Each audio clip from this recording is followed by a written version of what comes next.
नमस्कार friends. Time to study YouTube channel में आप सभी का स्वागत है। हम लोग जो करंट अफेयर्स का जो सीरीज चला रखे हैं, जनवरी का वॉल्यूम 2 का आज का क्लास होगा। इससे पहले हम लोगों ने जनवरी जनवरी से ही जनवरी मंथ का ही करंट अफेयर्स, जनवरी 2022 का करंट अफेयर्स का वॉल्यूम 1 का पूरा हम लोगों ने देख चुका है। आज हम लोग वॉल्यूम 2 को करेंगे। इससे क्या होगा, फिर जनवरी का खत्म पूरा कंप्लीट हो जाएगा। तो ये आपके एग्जाम के लिए बहुत इंपॉर्टेंट होने वाला है ना। तो आप लोग ध्यान से इसको देखेंगे और समझने का प्रयास करेंगे। जहाँ तक हो सकता है हम लोग इसका फुल एक्सप्लेनेशन भी करने का प्रयास किया जारी रहता है ना। ठीक है, आज का पहला न्यूज स्टार्ट कर। चीन में होने जा रहे एशिया गेम्स 2012। अब एक क्वेश्चन तो आपको यहीं से बन गया। एशिया गेम्स 2012 कहाँ हुआ? तो चीन में, है ना। कितने साल के बाद क्रिकेट को शामिल किया गया? क्रिकेट को 8 साल के बाद शामिल किया गया है एशियन गेम्स में, जो कि चीन के हांगझू प्रांत में होने जा रहा है। आप लोग ध्यान रखेंगे। फिर नेक्स्ट, ऑस्ट्रेलिया ओपन में पुरुष सिंगल 2022 का खिताब के साथ 21 ग्रैंड स्लैम जीतने वाले पहले खिलाड़ी का नाम बताएं। ये ऑस्ट्रेलिया ओपन है ना। ऑस्ट्रेलिया ओपन ये क्या होता है ना, ये टेनिस का गेम होता है। इसमें जो 2022 में ऑस्ट्रेलिया ओपन हुआ, इसमें जो 21 ग्रैंड स्लैम जीतने वाले पहले खिलाड़ी कौन है? तो राफेल नडाल, है ना। राफेल नडाल जो स्पेन के रहने वाले खिलाड़ी हैं, इन्होंने 21 ग्रैंड स्लैम जीतने वाले, सबसे अधिक ग्रैंड स्लैम जीतने वाले खिलाड़ी कौन बन गए? तो राफेल नडाल। तो रूस के डेनियल मेदवेदेव को हराकर इन्होंने ऑस्ट्रेलिया ओपन का खिताब जीता है। तो ये पुरुष सिंगल है ना, पुरुष सिंगल में जीता है। देखिए, ग्रैंड स्लैम जो है ना, ये 4 तरह का ग्रैंड स्लैम अब होता है। जैसे पहला होता है ऑस्ट्रेलिया ग्रैंड स्लैम, है ना। उसके बाद होता है French French open grand slam. उसके बाद विंबलडन होता है, उसके बाद यूएस होता है। ये क्रम होता है ना, ये क्रम सीक्वेंस होता है, ऑस्ट्रेलिया, फ्रेंच, विंबलडन और यूएस। ये क्रम भी आप ध्यान रख सकते हैं। इन चारों, अगर आप कभी एग्जाम देने जा रहे हैं, ये चारों ग्रेड स्लैम का जो विजेता होता है, इसका आप लोग ध्यान में रख के जाएं। एक न एक क्वेश्चन इसे जरूर रहता है। हम नेक्स्ट क्वेश्चन देखते हैं, हम लोग उसमें फिर क्लियर करेंगे इसके बारे में आगे। नेक्स्ट देखिए, ऑस्ट्रेलिया ओपन महिला सिंगल में, है ना। ऑस्ट्रेलिया ओपन पिछले बार हम पिछले में क्या देखे थे? पुरुष सिंगल में देखे थे। ये सर महिला सिंगल 2022 का खिताब किसने जीता है? तो एशली एशली बार्टी ने महिला सिंगल का खिताब जीता है ग्रैंड स्लैम किसमें? ऑस्ट्रेलिया ओपन में। और पुरुष में हम लोग देखे तो कौन जीता था? तो राफेल नडाल, है ना। ध्यान रखेंगे। नेक्स्ट क्वेश्चन है, Syed Modi international badminton tournament 2022 का महिला एकल खिताब किस भारतीय ने जीता? किसने जीता है? तो पीवी सिंधु ने जीता है, पीवी सिंधु ने। और ये Syed Modi international badminton tournament जो है ना, ये लखनऊ में ही होता है। आप लोग ध्यान रखेंगे, इसकी शुरुआत 1991 से हुई है ना। ये पॉइंट भी ध्यान रखेंगे। फिर नेक्स्ट है इंडियन ओपन 2022, है ना। इंडियन ओपन 2022 पुरुष एकल वर्ग में सुपर 500 खिताब जीतने वाले कौन जीता? तो लक्ष्य सेन। कौन जीता है? तो लक्ष्य सेन। और इंडियन ओपन जो है, ये नई दिल्ली में खेला जाता है। ये एक बैडमिंटन गेम्स है, जिसका लक्ष्य सेन ने 500 खिताब जीत खिलाड़ी ने जीता है ना। पॉइंट ध्यान रखेंगे। इंडियन ओपन कहाँ होता है? तो नई दिल्ली में होता है। उधर हम लोग देखिए सैयद मोदी कहाँ होता है? तो लखनऊ में ही होता है। ध्यान रखेंगे। नेक्स्ट नेक्स्ट है आईसीसी टेस्ट रैंकिंग, है ना। टेस्ट रैंकिंग में जनवरी 2022 में किस टीम ने पहला स्थान मिला? किस टीम को पहला स्थान मिला? तो ऑस्ट्रेलिया को। ध्यान रखेंगे, ऑस्ट्रेलिया पहला स्थान पे है। दूसरा स्थान पे न्यूजीलैंड है। तीसरा स्थान पे भारत है। चौथा स्थान पे इंग्लैंड है और पांचवा स्थान पे दक्षिण अफ्रीका है। नेक्स्ट, पीछे क्वेश्चन था टेस्ट रैंकिंग, अब ये है वनडे रैंकिंग, है ना, ओडीआई। देखिए, आईसीसी वनडे इंटरनेशनल रैंकिंग जनवरी 2022 में किस टीम ने पहले स्थान पर रहा? तो किस टीम ने पहले स्थान पर रहा? तो न्यूजीलैंड, है ना। दूसरे स्थान पे इंग्लैंड, तीसरे स्थान पे ऑस्ट्रेलिया और चौथे स्थान स्थान पे भारत और पांचवें स्थान पे दक्षिण अफ्रीका। टेस्ट में भारत का स्थान कितना रहा? तीसरा। और वनडे में रहा तो चौथा, है ना। आप लोग ध्यान रखेंगे। फिर नेक्स्ट है आईसीसी वनडे इंटरनेशनल ओडीआई पुरुष बैटिंग रेटिंग, है ना। बैटिंग रेटिंग में किस खिलाड़ी का पहला स्थान है? तो किस खिलाड़ी का पहला स्थान है? तो पाकिस्तान के बाबर आजम, है ना। बाबर आजम ओडीआई में पुरुष बैटिंग रैंकिंग में पहले स्थान पे है। दूसरे स्थान पे विराट कोहली इंडियन टीम के, रोहित शर्मा इंडियन टीम के तीसरे नंबर पे, है ना, ध्यान रखेंगे। फिर नेक्स्ट है राष्ट्रीय महिला आइस हॉकी चैंपियनशिप चैंपियनशिप किस केंद्र शासित प्रदेश ने जीता? तो लद्दाख की महिला टीम ने जीता है। ये बात आप लोग ध्यान रखेंगे, लद्दाख की महिला टीम ने जीता है। ठीक है, फिर नेक्स्ट देखते हैं इसके बाद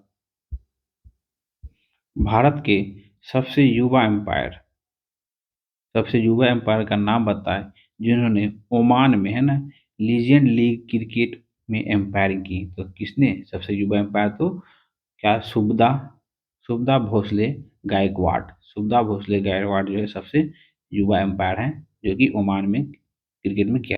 ICC games cricket of the year, ध्यान रखें, क्रिकेट ऑफ द ईयर 2021 का पुरस्कार किस खिलाड़ी को मिला? तो पाकिस्तान के तेज गेंदबाज शाहीन शाह अफरीदी को, है ना, शाहीन शाह अफरीदी को क्रिकेटर ऑफ द ईयर 2021 का पुरस्कार मिला, है ना। नेक्स्ट, पुरुष कैटेगरी में बेस्ट फीफा फुटबॉल अवार्ड 2021 किसे मिला? तो रॉबर्ट लेवांडोस्की को ये लगातार दूसरी बार ये किताब मिला, है ना। किसका किताब? तो best FIFA footballer of the year, है ना, ध्यान रखेंगे। नेक्स्ट है, फिर देखिए अब फीमेल कैटेगरी में बेस्ट फीफा फुटबॉल का अवार्ड किसके किसे मिला है? तो एलेक्सिया पुटेरस फीमेल में, है ना, फीमेल में बेस्ट फीफा फुटबॉल अवार्ड मिला। उधर पुरुष में हम लोग देखिए तो किसको मिला था? तो रॉबर्ट लेवेंडोस्की को मिला था ना, ध्यान रखेंगे। नेक्स्ट है, फिर एक उत्कृष्ट कैरियर की कामयाबी के लिए किस पुरुष खिलाड़ी को फीफा स्पेशल अवार्ड 2021 मिला? तो किसे मिला है? तो बताइए, क्रिस्टियानो रोनाल्डो को मिला ना, क्रिस्टियानो रोनाल्डो को मिला, ध्यान रखेंगे। और फीफा की स्थापना अगर कोई पूछ दे तो एग्जाम में, तो फीफा की स्थापना जो है 21 मई 21 मई 1904 को फीफा का स्थापना हुआ। इसका मुख्यालय कहाँ पे है? तो स्विट्जरलैंड में है, ये भी ध्यान रखेंगे। फिर नेक्स्ट, ये न्यूज बहुत चर्चा में रहा था, कोरोना वैक्सीन न लेने से ऑस्ट्रेलिया के किस टेनिस खिलाड़ी का वीजा रद्द कर दिया गया था और वह ऑस्ट्रेलिया ओपन में भाग नहीं ले पाया था? आप लोग को ध्यान है क्या? तो किसको रोक दिया गया था खेलने के लिए? तो नोवाक जोकोविच, है ना, नोवाक जोकोविच को ऑस्ट्रेलिया ओपन में भाग लेने दिया गया था। किस वजह से? तो कोविड-19 का टीका नहीं लगाया था उसने, है ना, इस वजह से नोवाक नोवाक जो खिलाड़ी को, है ना, ध्यान रखेंगे। फिर नेक्स्ट है, काफी सुर्खियों में रहा था ये न्यूज, किस केंद्र शासित प्रदेश में भारत का सबसे ऊंचा समुद्र से कितना, लगभग 11,000 फीट ऊंचा, है ना, फुटबॉल स्टेडियम बनाया गया? तो कहाँ बनाया गया? तो लद्दाख में बनाया गया, है ना, ध्यान रखेंगे। और स्टेडियम को खेलो इंडिया स्पोर्ट्स इंफ्रास्ट्रक्चर के तहत तैयार किया गया है। इसकी पब्लिक कैपेसिटी कितना है? तो 2500 लोग बैठ के आराम से मैच देख सकते हैं। ये सबसे ऊंचाई पे बनने वाला फुटबॉल स्टेडियम है, ध्यान रखेंगे। नेक्स्ट क्वेश्चन है, महिला एशिया कप के लिए रानी रामपाल की जगह महिला हॉकी टीम का कप्तान कौन बनी? तो सविता पुनिया, है ना, Savita Punia. Next, weight lifter कौन? तो मीराबाई चानू ने किस राज्य के अतिरिक्त पुलिस अधीक्षक एएसपी खेल के पद पर ज्वाइन किया? किसके? तो मणिपुर के, ना, ध्यान रखें, किसके? तो मणिपुर। इससे पहले असम सरकार ने भी फरवरी 2021 में हिमा दास को क्या, तो डीएसपी का पद नियुक्त किया था ना, हिमा दास को, ये भी ध्यान रखेंगे। नेक्स्ट है, फिर देखिए बॉक्सर बॉक्सर कुर लवनीना, है ना, बोरगोहेन किस राज्य में किसका डीएसपी बनी? किस राज्य की डीएसपी बनी है? तो किस राज्य की बनी है? तो असम की बनी है, ध्यान रखेंगे। असम को कौन? लवलीना, है ना, डीएसपी का पद संभाला किस पे? तो असम में। नेक्स्ट है, विराट कोहली ने टेस्ट टीम के कप्तान का पद से जनवरी 2022 में इस्तीफा दिया। वह इस पद पर कितने वक्त तक रहे थे? तो 7 वर्ष तक टेस्ट का कप्तानी किए थे। कौन? तो विराट कोहली। अब पहली बार 2014 में ऑस्ट्रेलिया के खिलाफ उन्होंने कप्तानी किया था, ये भी आप ध्यान रख सकते हैं। नेक्स्ट, भारत के 73वें ग्रैंड मास्टर कौन बने? भारत के 73वें ग्रैंड मास्टर कौन बने? तो भरत सुब्रमण्यम जो है भारत के 73वें ग्रैंड मास्टर बने हैं।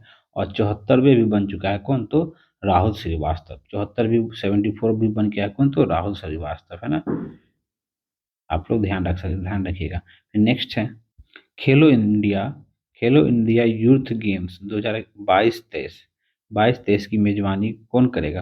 कि कौन कौन करेगा? तो मध्य प्रदेश के भोपाल में होगा ना, ध्यान रखेंगे, मध्य प्रदेश के भोपाल में होगा। और ये फिफ्थ होगा, पांचवा होगा। पहला कहाँ हुआ था? पहला इंदिरा गांधी स्टेडियम नई दिल्ली में 2018 में हुआ था। दूसरा हुआ था महाराष्ट्र में 2019 में। और तीसरा हुआ था 2020 में गुवाहाटी में। और चौथा हुआ था 2021 में हरियाणा में।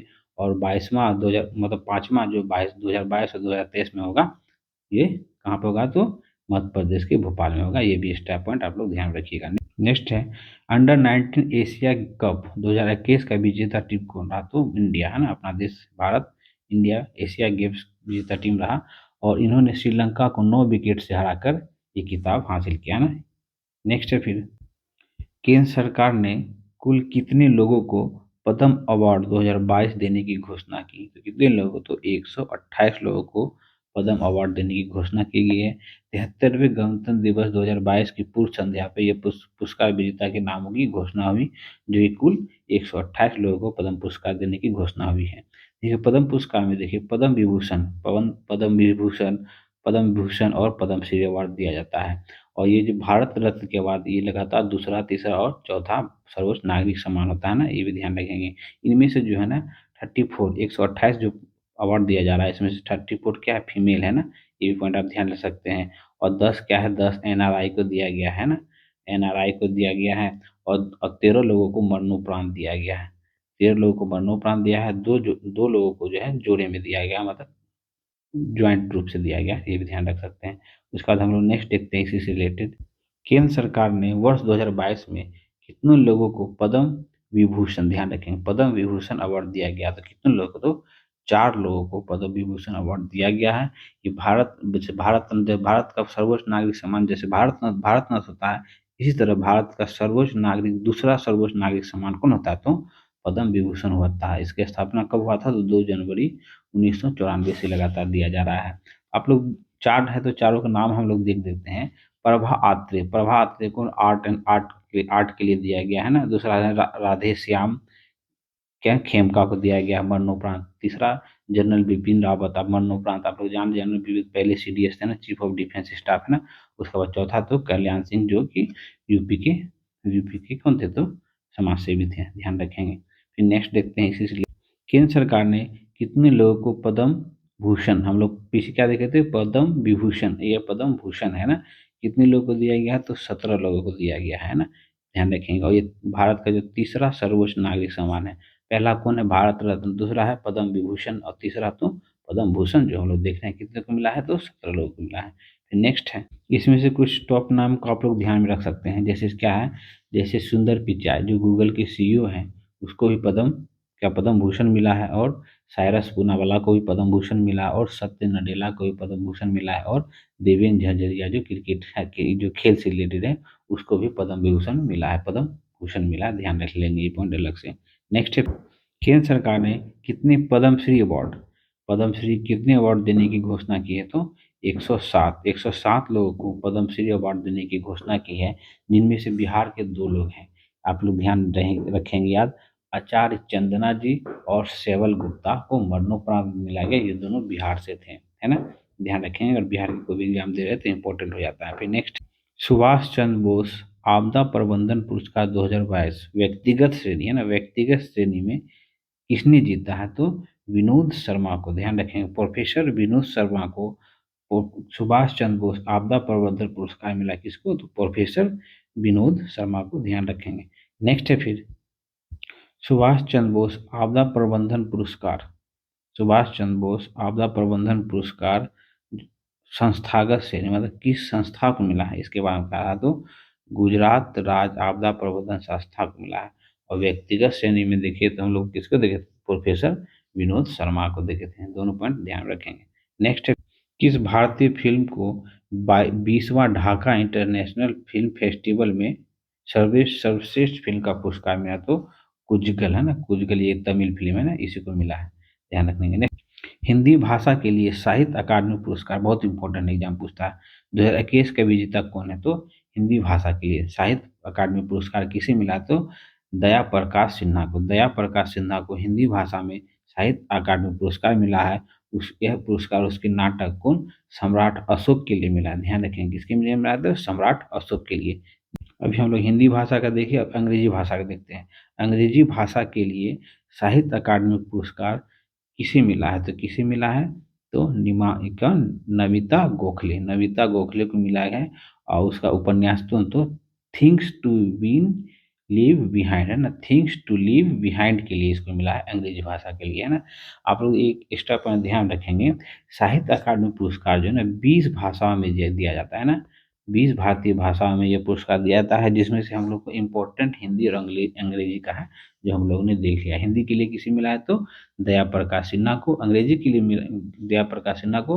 और अंग्रेजी के लिए किसे मिला है? तो नमिता गोखले को, थिंग्स टू लीव बिहाइंड। और इसको दया प्रकाश सिन्हा किसके लिए मिला है? तो सम्राट अशोक के लिए मिला है। दोनों ध्यान रखेंगे। फिर नेक्स्ट देखते हैं, महाराष्ट्र सरकार ने 22वें भारत रत्न अंबेडकर पुरस्कार 2022 से किसे सम्मानित किया? तो हर्षाली मल्होत्रा।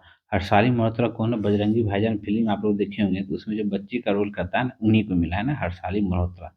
नेक्स्ट है फिर ट्रांसपेरेंसी इंटरनेशनल। ट्रांसपेरेंसी इंटरनेशनल संस्था की एक रिपोर्ट है, जो रिपोर्ट का क्या नाम है? करप्शन परसेप्शन इंडेक्स में भारत का रैंक कितना है? तो भारत का रैंक इसमें 85 है, ध्यान रखेंगे 85 है। और पहले नंबर पे कौन है? तो डेनमार्क है। तो भारत का रैंक कितना है? तो 85 है। नेक्स्ट है फिर हेनली पासपोर्ट इंडेक्स 2022, ये क्या ना, हर तिमाही में ये जारी होता है ना, हर तिमाही में जारी होता है। के अनुसार दुनिया के सबसे पावरफुल पासपोर्टों में से भारत का रैंकिंग कितना है? तो भारत का रैंकिंग है 83, ध्यान रखेंगे 83। 2021 में क्या था? ये 90 स्थान पर था, 90 था, और 2022 में 83 हुआ। ये क्या होता है ना, ये पावरफुल पासपोर्ट का मतलब है बिना वीजा के सिर्फ पासपोर्ट के जरिए आप कितने लोग कितने देशों में जा सकते हैं, इसके बारे में ये जो है प्रति 3 महीने पे ये जारी किया जाता है ना। इसका जो कौन रैंकिंग को निकालता है? तो हेनले एंड परसेप्शन द्वारा जारी किया जाता है ना, ऑर्गेनाइजेशन हेनले एंड परसेप्शन द्वारा जारी किया जाता है। ये भी पॉइंट आप लोग ध्यान रखेंगे। इससे रिलेटेड और एक पॉइंट है, आप देख लेंगे। इस रैंकिंग के हिसाब से ना भारत जो है 60 देशों में बिना वीजा के जा सकता है, सिर्फ पासपोर्ट पे, है ना। इस रैंकिंग में पहला स्थान कौन है? तो German German Japan sorry Japan और सिंगापुर, वो जो है 192 देशों में बिना वीजा के जा सकता है वहाँ के नागरिक, ठीक है। फिर नेक्स्ट, वर्ष 2022 में, है ना, एविएशन एनालिटिक्स फॉर्म सीरियन, है ना, के अनुसार टॉप 10 ग्लोबल इंडेक्स में शामिल होने वाले भारत के पहले हवाई अड्डे का नाम बताए, तो चेन्नई इंटरनेशनल एयरपोर्ट, है ना, चेन्नई इंटरनेशनल एयरपोर्ट टॉप 10 में शामिल है। नेक्स्ट, केंद्र सरकार के ड्रोन सर्टिफिकेशन स्कीम के तहत कितने वजन वाले ड्रोन को रजिस्ट्रेशन की जरूरत नहीं होगी? तो कितने वजन वाले? तो 250 ग्राम से हल्के, है ना, 250 ग्राम से जो हल्के ड्रोन होंगे उसके लिए ड्रोन सर्टिफिकेशन की जरूरत नहीं होगी। उससे ऊपर वाले के सभी के लिए क्या होगा? तो सर्टिफिकेशन का जरूरत होगा, ध्यान रखेंगे। नेक्स्ट, आदि बद्री बांध के निर्माण के लिए किन राज्यों ने 21 जनवरी 2022 को समझौता मतलब MOU पर हस्ताक्षर किया? तो किसने किसने किया? तो हिमाचल प्रदेश और हरियाणा ने। हिमाचल प्रदेश और हरियाणा में आदि बद्री बांध से निर्माण के लिए क्या है? समझौता हुआ। इसका मकसद क्या है ना, सरस्वती नदी का क्या पुनर्जागरण करवाना, है ना, पुनर्जागरण करना, ध्यान रखेंगे। नेक्स्ट है फिर हिमाचल प्रदेश के नई ऊर्जा नीति। तो ध्यान ऐसे क्वेश्चन बन जाएगा, नई ऊर्जा नीति किसका है? तो हिमाचल प्रदेश का, जारी कर 2023 तक, है ना, कितने विद्युत उत्पादन का लक्ष्य रखा गया? तो 10,000 मेगावाट। तो आप लोग ऐसे भी ध्यान रखें, नई ऊर्जा नीति किसने लागू किया? तो हिमाचल प्रदेश ने। देश के सबसे बड़े परमाणु संयंत्र का नाम बताएं जहां रूस ने छठा परमाणु रिएक्टर निर्माण का काम जो है शुरू कर दिया गया। तो कहाँ? तो के एन पी पी का मतलब हो जाता है कुंडलकुलम न्यूक्लियर पावर प्लांट, जो कि कहाँ पे है? तमिलनाडु में है। छठे, है ना, छठे परमाणु रिएक्टर का निर्माण कार्य शुरू कर दिया गया, किसके द्वारा? तो रूस के द्वारा। कहाँ पे? तो तमिलनाडु में, ध्यान रखेंगे। नेक्स्ट है फिर केंद्र सरकार ने कार में कितने एयरबैग की अनिवार्य करने की ड्राफ्ट जो नोटिफिकेशन जारी किया है, कितने? तो 6 एयरबैग, है ना, 6 एयरबैग अनिवार्य होगा, है ना। अक्टूबर 2022 से जितनी भी कम कार बनेंगी उसमें 6 एयरबैग होना अनिवार्य है ना। और ये जो है 5 से 8 सीट वाली कार को इसमें शामिल किया गया है ना। 8 से अधिक सीट वाले गाड़ियों में इसका इसका ये नियम लागू नहीं होगा ना। ये नियम कितना, तो 5 से 8 सीट वाले गाड़ी में नियम लागू होगा। और अक्टूबर 2022 से जितने भी कंपनियां कार निर्माण करेगी, सभी में 6 एयरबैग होना अनिवार्य होगा। देश में पहली बार किस शहर में जल मेट्रो परियोजना शुरू हुई है? तो जल मेट्रो परियोजना कहाँ पर शुरू हुई है? तो कोची में। नेक्स्ट है फिर, पहली बार हुए भारत और मध्य एशिया शिखर सम्मेलन में भारत सहित कितने देश के राष्ट्र प्रमुखों ने हिस्सा लिया? तो उपयुक्त सभी कजाकिस्तान, उज्बेकिस्तान, तुर्कमेनिस्तान, है ना, तजाकिस्तान और किर्गिस्तान, ये सभी देश के राष्ट्रमंडल के अध्यक्षों के प्रमुख के साथ भारत और इन लोगों के साथ क्या हुआ, मीटिंग हुआ था ना, ध्यान रखेंगे। नेक्स्ट है फिर, यूएनडीपी ने किस यूट्यूबर को भारत का पहला युवा जलवायु चैंपियन घोषित किया? तो किसको क्या, तो पराजक्ता कोहली। तो यूएनडीपी का फुल फॉर्म ध्यान लगे, क्या होता है, यूनाइटेड नेशन डेवलपमेंट प्रोग्राम, है ना, ने यूएनडीपी ने पराजक्ता कोहली को जलवायु परिवर्तन, ग्लोबल वार्मिंग और जैव विविधता के नुकसान को प्रतिकूल प्रभावों के बारे में जागरूकता बढ़ाने के लिए ये जिम्मेदारी इसको सौंपी गई है। किसको, तो पराजक्ता कोहली को। किसके द्वारा, तो यूएनडीपी के द्वारा। जनवरी 2022 में यूएनएससी की आतंकवाद विरोधी, है ना, आतंकवाद विरोधी समिति की अध्यक्ष किसे नियुक्त किया गया? तो किसे नियुक्त किया गया, तो टीएस तिरुमूर्ति को नियुक्त किया गया है, ध्यान रखेंगे। नेक्स्ट है फिर, देखिए, अंतर्राष्ट्रीय सौर संगठन एएसआई का 122वां सदस्य देश कौन बना? तो एंटीगुआ और बारबुडोसा जो 122वां सदस्य बना है, ध्यान रखेंगे। और सौर ऊर्जा को बढ़ावा देने के लिए पेरिस फ्रांस में जब COP21, है ना, COP21 का जब सम्मेलन हो रहा था, तो उसी में 2015 के समय में भारत और फ्रांस ने संयुक्त रूप से इसका स्थापना किया था ना। इसका मुख्यालय कहाँ है, तो गुरुग्राम में है, ध्यान रखेंगे, ये पॉइंट भी है ना।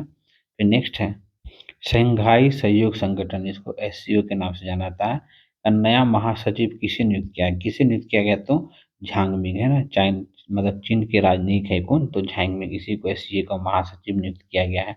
और एससीओ के बारे में जान लेते हैं। एससीओ में जो कुल 8 सदस्य देश हैं, जिसमें से भारत, कजाकिस्तान, चीन, किर्गिस्तान, है ना, उसका पाकिस्तान, रूस और तजाकिस्तान और उज्बेकिस्तान है। भारत और पाकिस्तान ने दोनों साथ में कब, 2017 में इसमें शामिल हुआ था, है ना। और इसकी स्थापना 15 जून 2021 को भी थी। इसका मुख्यालय बीजिंग चीन में है ना। ये स्टेटमेंट आप लोग ध्यान लेंगे हैं, ध्यान रखेंगे। नेक्स्ट, किस अफ्रीकी देश में सेना ने जनवरी 2022 में तख्तापलट कर राष्ट्रपति रोच मार्क क्रिश्चियन को क्या को काबूरी को गिरफ्तार कर लिया? तो किसमें, तो बुर्किनो फासो, है ना, बुर्किनो फासो एक अफ्रीकी अफ्रीकी कंट्री है। वहाँ पे क्या होगा, सैनिकों ने तख्तापलट कर दिया और वहाँ के राष्ट्रपति को क्या कर लिया, गिरफ्तार कर लिया। और तख्तापलट के बाद सैनिकों ने कहा कि ये जो है ना, ये इसके राज में क्या हो रहा था, देश में लगातार इस्लामिक अटैक हो रहे थे, है ना। और इस आर्मी का जो है ना, आर्मी इसलिए तख्तापलट किया ना, आर्मी का जो है ना सपोर्ट भी, मतलब वहाँ की जनता ने आर्मी का समर्थन भी किया। इससे पहले भी अफ्रीका देश में भी कुछ अफ्रीकी देश में तख्तापलट हुआ, जैसे सूडान, माली और गिनी में भी ऐसा हो चुका है ना, ध्यान रखेंगे। तख्तापलट हो, इसमें क्या होता है ना, कि सैनिक सैनिक इसके राजनयिक अध्यक्ष हो जाते हैं ना। पाकिस्तान के सुप्रीम कोर्ट की पहली महिला जज कौन बनी है? पहली महिला जज पाकिस्तान की सुप्रीम कोर्ट की कौन बनी, तो आयशा आयशा मलिक, है ना, आयशा मलिक। नेक्स्ट, समुद्र में डूब रहे राजधानी जकार्ता की जगह इंडोनेशिया की संसद ने नई राजधानी बिल पास किया, इसका नाम बताया। तो नया राजधानी कहाँ बनाया जा रहा है, तो न्यू संतारा बनाया जा रहा है। न्यू संतारा कहाँ पड़ता है, तो यहाँ के बोर्नोई द्वीप पे पड़ता है। इंडोनेशिया तो बहुत द्वीपों का समूह है ना, उसमें बोर्नोई द्वीप पे जो नया राजधानी होगा, न्यू संतारा बोर्नोई द्वीप पे होगा। और राजधानी जो अभी प्रेजेंट में है, वो जावा आइसलैंड पे है, जो कि जकार्ता है ना। जकार्ता से जो न्यू संतारा की दूरी है लगभग 2300 किलोमीटर, है ना। ये भी आप लोग पॉइंट ध्यान में रखेंगे। इसका राजधानी परिवर्तन करने का मेन मुद्दा ये रहा कि जकार्ता जो है हर साल 1 से 15 सेंटीमीटर समुद्र के अंदर डूब रहा है ना। वहाँ पे फिर क्या है ना, कि ग्राउंड वाटर का भी कमी दिखा जा रहा है। इस वजह से वहाँ पे राजधानी चेंज करने का फैसला वहाँ की संसद ने लिया ना, ध्यान रखेंगे। नेक्स्ट है फिर, देखिए, अमेरिकी सिक्के पर दिखाई देने वाली पहली अश्वेत महिला कौन बनी है? तो कौन बनी है पहली अश्वेत महिला अमेरिकी सिक्के, तो माया एंजेला पहली अमेरिकी अश्वेत महिला है जो अमेरिकी सिक्के पे इसका दिखाया गया है ना। तो ये माया एंजोला के साथ एक तरफ सिक्के में ना माया एंजोला के साथ को बाज को दिखाया गया है, और दूसरी तरफ अमेरिका के प्रथम राष्ट्रपति को तो जॉन जॉन वाशिंगटन की फोटो दिखाई गई है ना। ये माया एंजेला 86 वर्ष की उम्र में इसका निधन हो गया था। ये अफ्रीकी अमेरिकी नागरिक है ना, ये भी ध्यान रखेंगे। नेक्स्ट है पंडित बिरजू महाराज का निधन 17 जनवरी 2022 को हो गया। वह किस नृत्य शैली के मशहूर थे? तो किसके मशहूर थे? तो कथक के मशहूर थे। कौन? तो बिरजू महाराज है ना। क्वेश्चन पूछा भी गया है 2-3 बार एग्जाम में, ध्यान रखेंगे। अब कुछ दिवस से रिलेटेड क्वेश्चन देख लेते हैं। भारतीय राष्ट्र पर्यटन दिवस कब मनाया जाता है? भारतीय राष्ट्रीय पर्यटन दिवस कब मनाया जाता है? तो 25 जनवरी को मनाया जाता है। और ये पूछेगा विश्व पर्यटन दिवस कब मनाया जाता है? तो 27 सितंबर को मनाया जाता है विश्व पर्यटन दिवस, और 25 जनवरी को मनाया जाता है भारतीय राष्ट्र पर्यटन दिवस, है ना, ध्यान रखेंगे। नेक्स्ट, राष्ट्रीय मतदाता दिवस कब मनाया जाता है? तो राष्ट्रीय मतदाता दिवस कब मनाया जाता है? तो 25 जनवरी को राष्ट्रीय मतदाता दिवस मनाया जाता है, क्योंकि भारत निर्वाचन आयोग का गठन 25 जनवरी 1950 को हुआ था। इसी की याद में राष्ट्रीय मतदाता दिवस मनाया जाता है, ध्यान रखेंगे। नेक्स्ट है रक्षा अनुसंधान विकास संगठन डीआरडीओ की स्थापना दिवस कब मनाया जाता है? तो 1 जनवरी को। 1 जनवरी जो 2022 को ये स्थापना दिवस मनाया गया, तो ये 64वां स्थापना दिवस था 2022 का, ध्यान रखेंगे। और डीआरडीओ का स्थापना कब हुआ था? तो 1958 में हुआ था। ठीक है, ध्यान रखेंगे। तो फ्रेंड्स, हम लोग का जनवरी का करंट अफेयर्स यहाँ पे कंप्लीट हुआ। अब हम लोग फरवरी का देखेंगे। और इससे पहले आपको अगर अच्छा लगता है तो प्लीज़, ये वीडियो अच्छा लगा हो तो प्लीज़ लाइक करें, फ्रेंड लोग के साथ शेयर जरूर करें ना। मिलते हैं फिर नेक्स्ट वीडियो क्लास में।